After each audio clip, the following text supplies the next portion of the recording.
Hindi pa yata nag-uusap si Rachel sa kanya. Nagtatayo. Pagka tumagal na, nalalaman mo. Kasi yung nga sinabi namin sa gospel niya sa araw. Kasi daily ano. Mas magandang may tawa.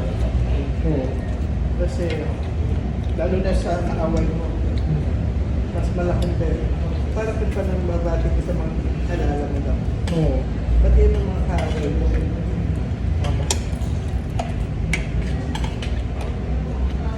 Ganun talaga matalo yun. Eh, para matalo yun ang kasalupa.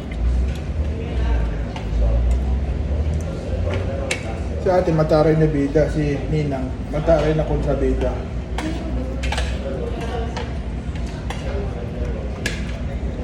Masyadong bilis sa sarili. Parang lahat kaya na. Dahil kaya na.